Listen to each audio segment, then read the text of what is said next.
Arithmetic sequence. Ano nga ba ang arithmetic sequence? Simplihan lang natin. Tagalogin natin. So, meron tayo ditong sample. 1, 3, 5, 7, 9, 11. Dagdagan pa natin ng 13. So, itong mga itong 1, 3, 5, 7, 9, ang tawag sa bawat isang yan ay, sila ay mga terms. Okay. And then, itong term na nasa unahan, ang tawag niyan ay, syempre, first term. Yan ang ating first term. And then, itong nasa ulihan, syempre, last term. Okay. Ang sunod po natin dapat na malaman dyan, ilang term yung mga yan? Bilangin natin, 1, 2, 3, 4, 5, 6, 7. So, tayo ay may 7 term. Okay? So, meron na tayo. Kompleto na yung 4. Lalagyan natin ng symbol yung mga yan. So, ang ating number of terms, n. So, meron tayong 7.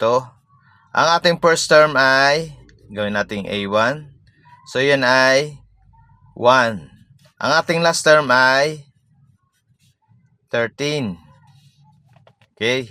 And then, ang hindi pa natin na tatalakay, yung kanyang common difference. Yan. Ano nga bang common difference? Ang common difference, ano yung number na idinagdag o ibinawas sa interval? Yung nasa interval ng bawat number. Ang 1 bago maging 3, yan ay dinagdagan ng 2. Ang 3 bago naging 5, yan ay dinagdagan ng 2. Vice versa.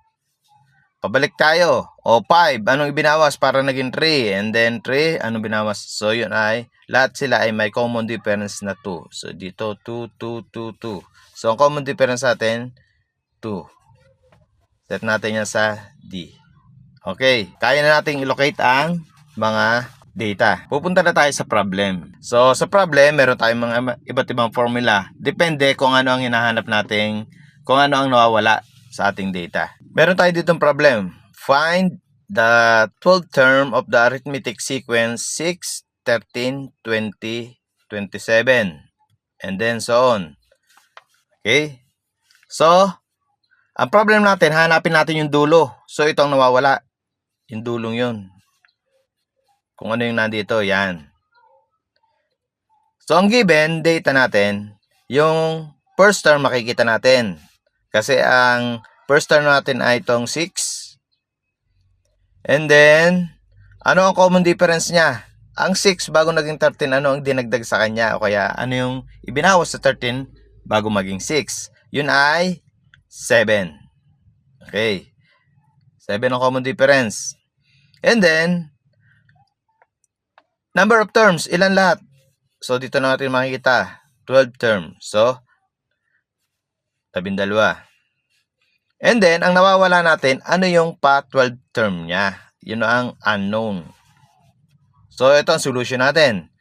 Ang formula natin gagamitin ay, so, ang nawawala natin ay yung last term. A-N equals A1 o yung first term plus, parenthesis, N minus 1. So, ang N minus 1, ibig sabihin niya ay number of terms minus 1 multiplied by common difference. So, yun ang ating formula.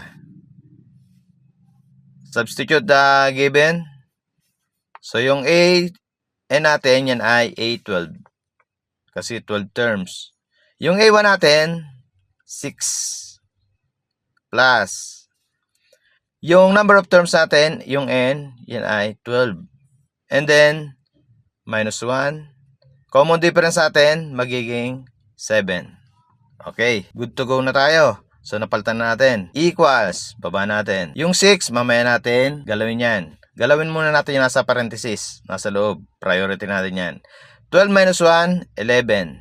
And then, bring down 7. Equals, yung 6, mamaya natin galawin yan. Yung nasa parenthesis muna na 11, tsaka 7. Multiplication. 11 times 7 equals 77.